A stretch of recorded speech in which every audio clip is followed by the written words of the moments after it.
अब हम पढ़ेंगे रेस्पिरेटरी एयरवेज के बारे में। रेस्पिरेटरी एयरवेज में कौन कौन आता है? एक तो हमारे रेस्पिरेटरी ब्रोंक्यूल्स आता है, फिर एल्वियोली एल्वियोलाई आता है, एल्वियोलर सैक आता है और एल्वियोलर डक्ट आती है। उसके बाद हम इसके बारे में क्या पढ़ेंगे? रेस्पिरेटरी एयरवेज में दो तरह की न्यूमोसाइट सेल होते हैं। न्यूमोसाइट, एक तो होती है न्यूमोसाइट 1, एक होती है न्यूमोसाइट 2। न्यूमोसाइट 1 तो मेनली एक्सचेंज में हेल्प कराती है, फ्लैट सेल्स होती हैं, कुछ खास इसका काम नहीं, फ्लैट शेप होती है इसकी, और ये एक्सचेंज ऑफ गैसेस में हेल्प कराती है। और ये 95% जो टोटल सेल्स होती है ना रेस्पिरेटरी एयर में, वो टाइप 1 न्यूमोसाइट होती है। बाकी 5% जो होती है टाइप 2 होती है। टाइप 2 बहुत इंपॉर्टेंट है हमारे लिए समझने, क्योंकि ये जो है सर्फेक्टेंट का प्रोडक्शन यही कराती है। सर्फेक्टेंट जो प्रोड्यूस होते हैं, सिंथेसिस होते हैं सर्फेक्टेंट की, वो टाइप 2 न्यूमोसाइट से होती है।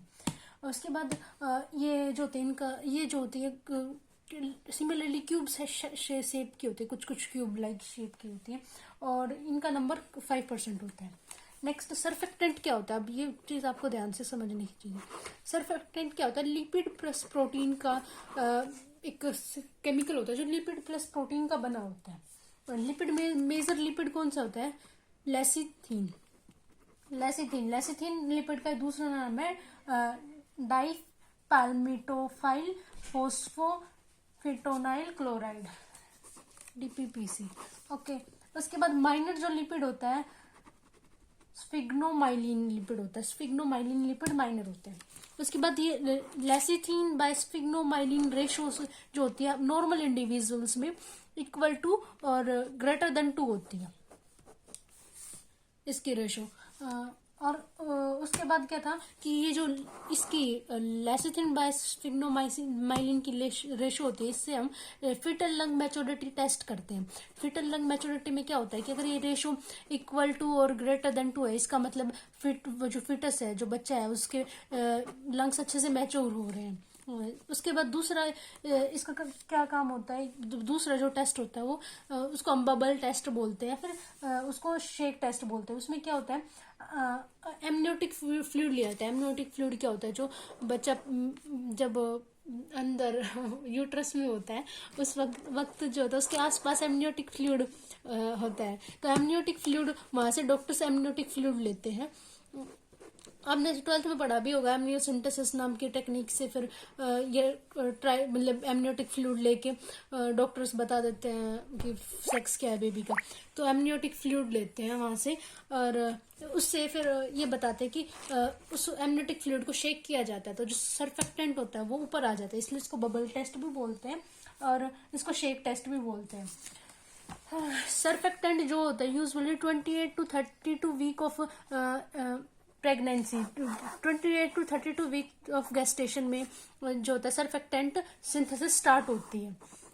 उसके बाद सर्फेक्टेंट टाइप 2 न्यूमोसाइट से सिंथेसाइज किया जाता है। और सर्फेक्टेंट का मेनली काम क्या होता है? जो देखो, ये हमारी एल्वियोलाई है, इसमें ना पानी होता है, ये वाटर मॉलिक्यूल्स होते हैं। तो वाटर मॉलिक्यूल्स क्या होता है? सरफेस टेंशन लगाते हैं, अंदर की तरफ सरफेस टेंशन लगाएंगे। फिर हमने पढ़ा था ये लैपलेज लॉ में सरफेस टेंशन, 12th में आपने 11th क्लास में फिजिक्स में पढ़ा होगा। सरफेस टेंशन किसके बराबर होती है? प्रेशर इनटू में रेडियस।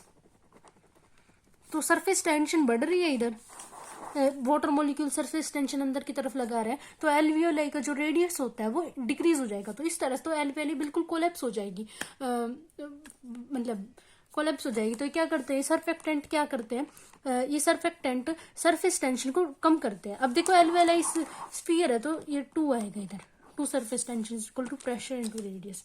तो सर्फेक्टेंट क्या करते हैं? सरफेस टेंशन को डिक्रीज करते हैं। अगर ये सरफेस टेंशन को डिक्रीज कर रहे हैं तो रेडियस और रेडियस को इंक्रीज करेंगे, सरफेस टेंशन को डिक्रीज करेंगे तो ये अच्छे से फूलेगा। तो इस वजह से ये सर्फेक्टेंट का काम क्या होता है कि लोअर करते हैं सरफेस टेंशन को। दूसरा इनका क्या होता है? एल्वियोलाई जो होती है उसको स्टेबिलिटी प्रोवाइड करते हैं ताकि वो कोलैप्स ना हो। और तीसरा क्या काम होता है सर्फेक्टेंट में? देखो मैंने बताया था सर्फेक्टेंट बना होता है, कहाँ गया वो, पता नहीं कहा गया। हाँ, लिपिड और प्रोटीन से बना होता है। लिपिड तो हमने बता दिया, लेसिथिन लिपिड होता है, स्फिग्नोमाइलिन लिपिड होता है, 2 लिपिड होते हैं। प्रोटीन क्या होते हैं? Surfactant protein A, B, C, D, 4 तरह के प्रोटीन होते हैं। Surfactant protein A, B, C, D। तो इसमें जो ए और डी प्रोटीन होता है ना, ये इम्यूनिटी में भी, लंग इम्यूनिटी में भी काम आते हैं। तो टी सेल सर्फेक्टेंट का काम क्या हो गया, surfactant protein A and D involve in lung immunity. उसके बाद जो सर्फेक्टेंट मॉलिक्यूल होते हैं ये स्टोर कहाँ होते हैं, तो ये सर्फेक्टेंट मॉलिक्यूल्स स्टोर होते हैं लेमेलर्स बॉडी के अंदर। सर्फेक्टेंट मॉलिक्यूल्स स्टोर किए जाते हैं टाइप्टिन्यूमोसाइट में। तो अब डॉक्टर्स क्या करते हैं, फीटल लंग मैच्योरिटी में लेमेलर्स बॉडी को काउंट कर लेते हैं, जिसको कहते हैं lamellar body test, which is use to count the foetal lung maturity. Okay, उसके बाद regulation of surfactant. Regulation of surfactant एक increase in surfactant synthesis by steroids, ऐसे अंडरलाइन कर लो। सर्फेक्टेंट की सिंथेसिस इंक्रीज किससे होती है, स्टीरॉइड्स से इंक्रीज होती है। स्टीरॉइड्स में कौन सा हार्मोन आ गया, कोर्टिकोस्टीरॉइड, CORTICOSTEROIDS, कोर्टिकोस्टीरॉइड जो हार्मोन होता है वो, और कोर्टिकोस्टीरॉइड में भी मेजरली जो हार्मोन होता है कोर्टिसोल। तो कोर्टिसोल हार्मोन इंक्रीज करता है सर्फेक्टेंट सिंथेसिस। दूसरा T3 and T4 thyroid hormones जो होते हैं वो भी सर्फेक्टेंट सिंथेसिस को इंक्रीज करते हैं। उसके बाद जो सर्फेक्टेंट सिंथेसिस को डिक्रीज करते हैं, एक तो हमारी बॉडी में नेचुरली कभी भी सर्फेक्टेंट की सिंथेसिस डिक्रीज नहीं होती। यदि सर्फेक्टेंट की सिंथेसिस डिक्रीज हो रही है, इसका मतलब कोई बीमारी है, कोई पैथोलॉजिकल कंडीशन है। अरे यार, पैथोलॉजिकल कंडीशन है। तो इसमें क्या होता है, मतलब जो मदर को अगर डायबिटीज होती है तो उसके अंदर इंसुलिन हार्मोन की कंसेंट्रेशन ज्यादा होती है।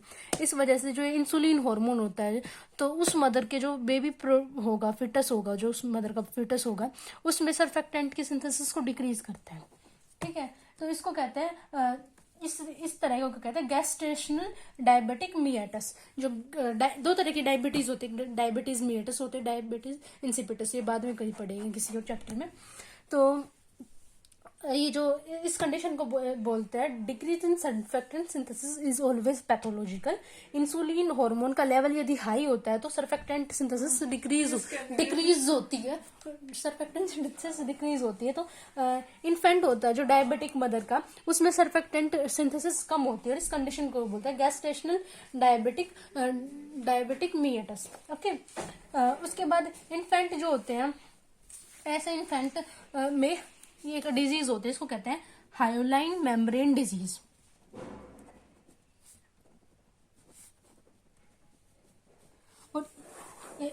और इस हायोलाइन मेम्ब्रेन डिजीज का दूसरा नाम है respiratory distress syndrome, also called respiratory distress syndrome. और इसका ट्रीटमेंट क्या है वो आप मेडिसिन में पढ़ोगे।